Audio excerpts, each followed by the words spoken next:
Hello and welcome to the Old Garage number 60. I'm Wild Bill and we have answers to some questions. We have some silliness and a shout out, so let's get to it. And first question we have actually came from the last The Old Garage. And this was from Burmee.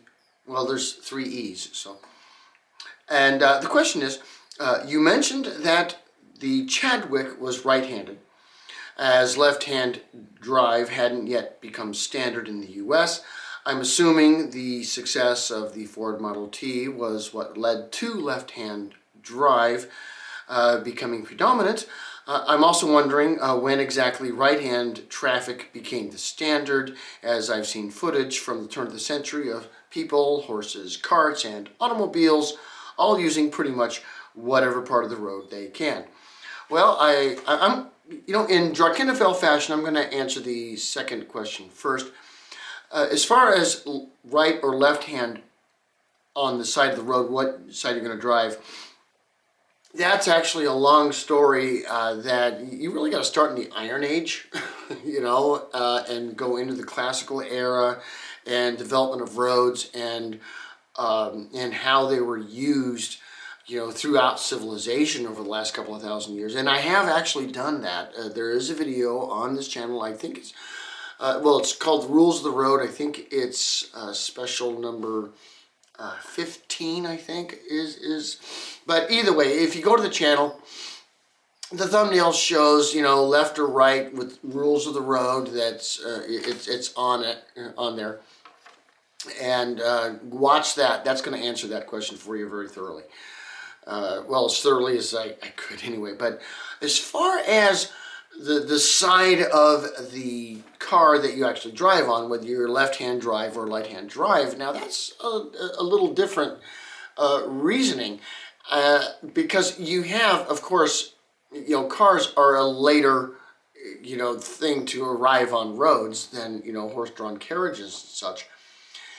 And when you exit a car, where are you going to be exiting it and entering it from? Are you going to do it from the curb side or from the road side? And that actually became the issue early on, because there's a number of different ways you can drive a car from. You can drive the car from the left side of it, from the right side of it, from the center of it. Indeed, even it was tried to drive the car from the rear, from a more elevated position. All sorts of different configurations was tried. Eventually, it was assumed that a car needs to be somewhere around 6 feet wide, give or take, and you have a driver, and if they're going to be center drive, then it's got to be even wider than that to accommodate people left or right of them. So that didn't work. So left or right was gonna win. It pretty much did win. But then it was, once you're driving a car, whether you're on the left side of the road or the right side of the road, are you going to enter and exit as a driver on the road side or the gutter side? Now, when you're talking the turn of the 20th century, gutters were not nice places to step into. There were still lots of horses involved when it was raining or something like that. All of the various manures and, road apples and things would be in there. And really what it came down to was, where do you want to, plant your feet when you get in or out of your car? Do you want to be on the road surface or the gutter? And the road surface won. And yeah, the Model T did help to enforce this because they were left-hand drive, all of them. And that's, and of course, when you have a car that, as I mentioned in the episode Long as It's Black, was by 1915 the single most manufactured car in the world, and even made more than all other cars combined, yeah, that's going to have its influence. But the writing was already on the wall, quite frankly. Because when it came to the practicality of driving, that was, it was obvious to do that. Now, you did also mention all of the old videos and old films of cars going willy-nilly everywhere, around the turn of the 20th century. Well, oh, pardon me. Well, keep in mind that the rate of filming as far as the frames per second was much lower at that time, and so when they're played on modern equipment, it looks faster. But in that time, when let's say 1900, 1905, whether you're New York, whether you're Paris, whether you're London, whether you're Berlin, it doesn't really matter. You have wide streets, and you have, usually are those going to be streetcars, public transport, in those kinds of cities, and everybody's going willingly. Well, cut the speed in half, because the frame rate's different in how it was filmed. The speed limits, and they were serious back then, were in the pedestrian range, as far as, even running. I mean, 10, 12 miles an hour was the most was even allowable in a city, and some of them were as low as 5 or 4 and even 2. And so the whole thing of, everybody running willy-nilly, there was kind of rhyme or reason to it, because it was happening a lot slower, than what we perceive, now. And you will see the left-right, idea, whatever country it's in, whatever they're oriented to, being followed on the streets. But you'll see in those old videos that it's more determined by the trolley lines as being, almost being one side of the trolley or the other is a separate street, because they were that wide, and that's why it kind of looks that way. But it really wasn't. What you're really looking at are basically that one big street is a street that is 2 streets with a trolley, and it was just chaos. But we figured it out eventually. I'm glad, because otherwise we'd still be crazy. But great questions, thank you. Next question I had here was from the High Wheeler episode. This was from James MacArthur, and he asked, at 3 minutes 45 seconds, you have a High Wheeler with a round tank on the front. Is that a gas tank? Seems like a bad idea to have a gas tank for a front bumper, if so. Well, actually, yes, it is. That is a gas tank. That is a Holtzmann, 1908 Holtzmann High Wheeler. And at that time, it wasn't necessarily a bad thing. It was simply a convenient thing. You have to remember that back in that time, you weren't driving at 50, 60, 70 miles an hour, or even 30 miles an hour. Most of the time, not even 20. Bumpers didn't even come into existence on cars until 1898, and that didn't come from the U.S. Actually, it came from Austria. Hans Ledwinka working in Nesselsdorfer. But it wasn't an issue at that time.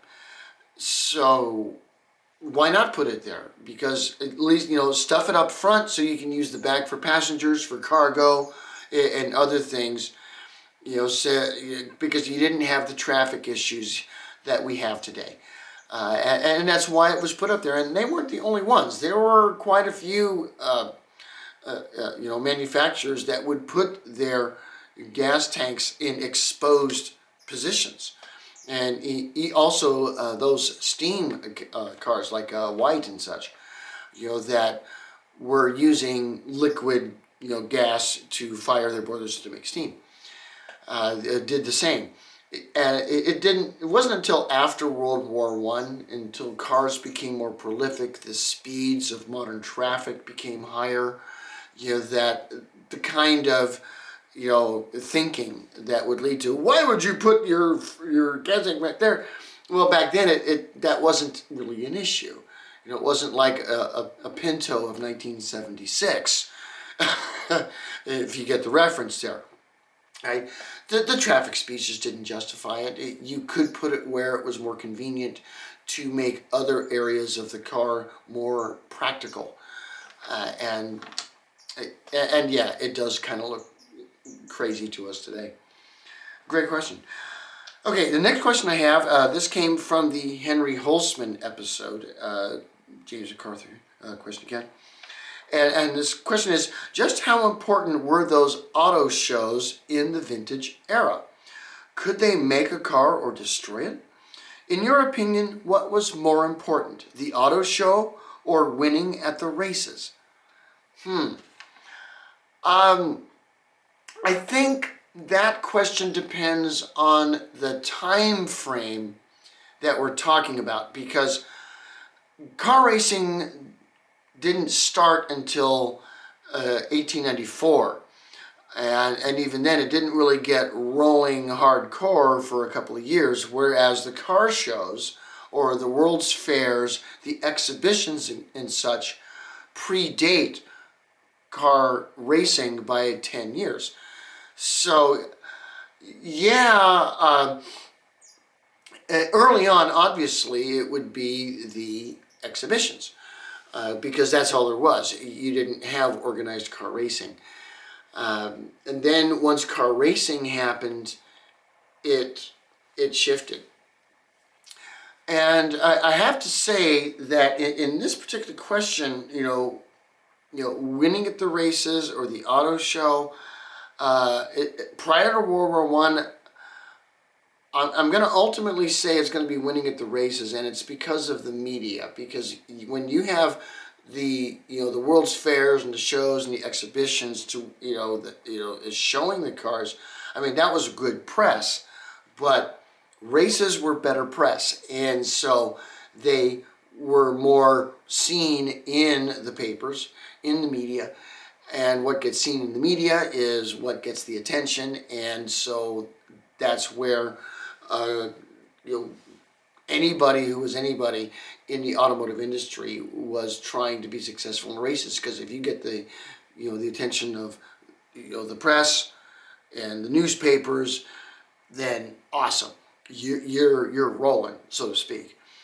Whereas if you're at a exhibition, a show, and such, well, it's not to the press unless you do something so spectacular at a show like that you get the press, but that's harder to garnish. You're specifically talking to the people that are interested in what you are presenting, and it's a different type of marketing. So I think, of course, that show type of marketing to those it greatly important. But when you're going back in the day, and you go back to pre-World War One, at that time, the racing was more important, because it wasn't about, hey, we have a new car, let me show you what it is. Cars were actually new then. You've got to get the world population even interested in them, and the way to do that was to win at the races, which in turn would get them interested even more in the shows. So, yeah. All in all, in the final analysis, I'd say prior to World War One, as important as the shows and exhibitions were, the races is what drew the people to those shows. So that's where I'm going with that one. Good question, though. And next question we have, this came from Austro Daimler episode. This came from Ashley House. And the question is, isn't Daimler somehow affiliated with Chrysler now? Or am I thinking of something else? Well, here's a yes and no.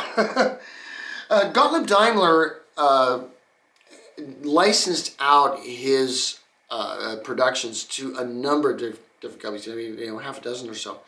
You have, not only Daimler, which would become Benz. You have Austro Daimler. You have Steyr Daimler. You have British Daimler. There's Daimlers all over there, and so the fact that, yes, Chrysler and Daimler did get their names, interconnected, would obviously happen, as American automotive manufacturers, after World War II, got more involved in international stuff with cars, beyond the scope of the channel, really. But I think what you're actually referring to is that I do know that Chrysler did get involved with British Daimler, or at least the buyout of British Daimler, which British Daimler was, of course, the firm that Harry Lawson established. I think it was 1896 out in out there. But yeah, I think that's what you're referring to. It was Daimler, but it was a different branch of Daimler, British Daimler. I have talked about British Daimler on the Harry Lawson episode, and they probably need an episode of their own for that matter. But yeah, that's what we're referring to. Good question. Okay, and okay, those are the questions, but I do have some silliness. Okay, this is, your participation is needed. Okay, this is viewer participation. Okay, and the silliness is, what is the most hated car you've ever owned? Okay, now think with me here. I'm not talking about a car that you've rented or that you borrowed or was your mom or dad's car or something like that. I'm talking about a car that you actually bought. Okay, you owned it. If there was a lien holder, that's okay, but either way, you paid for this car and you regretted it, okay? And I want to hear from you about your car that fits that requirement, that you owned this car and you ended up hating it, and what it was and why. And I'm going to tell you now the car that I hated, that I owned, and why I hated it. So this was a interesting one for me because I have owned dozens of cars, and I have bought some cars intentionally knowing that they were turds. Okay, I knew it because I was also buying cars to fix them up enough so that I can turn a reasonable profit on them. So I was doing some flipping and such. So for me personally, I'm not including those. I'm only thinking about those cars that I actually bought with the intention to use as my cars, as my daily drivers, whether I have 1, 2, or 3, because, sometimes you drive for different reasons. But either way, cars I meant for my own use. And here is my most hated car. 2005 Ford Freestar. Now, I got nothing against Fords. I have owned more Fords than any other car I've ever owned out of the 50-some cars. But this car absolutely underwhelmed beyond I could imagine. Now, this was a 2005 Ford Freestar SEL. It was fully loaded. It had every feature you could get. I got it as a certified pre-owned, purchased it in 2008 from the dealership. Had the 4.2 V6. It had everything. Leather seats everywhere, full sound system, heated everything, air conditioned everything, flippable, flappable, automatic this, push button this, that. It had every feature you could imagine. It was the top of the line.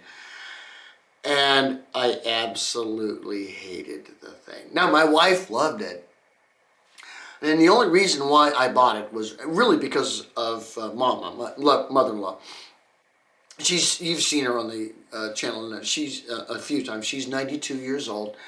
Mobility issues at the time. I mean, she's 92 now. She was in her 80s. And, but I needed a car, or a van actually, so that I could get her in. And this was the van that we picked. Okay, why did I hate it? First of all, this thing had a V6. You'd think it would have decent, gas mileage, but no. I couldn't get better than 14 out of it. I know it advertised 16, but baloney, it couldn't do it. And it couldn't do it with its accessories on. The thing was supposed to have, 201 horsepower? Baloney. It was a lead sled. I had to turn off the air conditioning to get up a hill. The leather felt like plastic. I mean, these cows were made of steel wool. It just was wrong. And that engine constantly broke.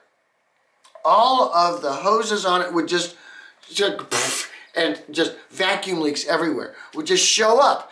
And all of a sudden you're driving along and all of a sudden the thing would go, and you can't drive it anymore. It was horrible. I hated that van. Absolutely hated it. Ruined the day. Within 6 months, I got rid of that thing. I hated that van. Okay. So that was my most hated car. Please, in the comments, what's your most hated? All right, but we have a cool shout out now to do. And this, okay, I am not of Finnish ancestry, okay? But this is really a cool channel. It's Animation. And this guy, he's not a robo voice, really. He's just, his English isn't great, but man, he does a really awesome job of talking about the history as well as its, the mythology associated with the history, of Finland. And myself, I'm not Finnish, but I happen to like the sagas. I love, the work of Sibelius, and it's a good history channel if you like history stuff. A lot of animations there, but in any case, go check it out. And that's what we have today for the Old Garage number 60. I will see you next time. Peace.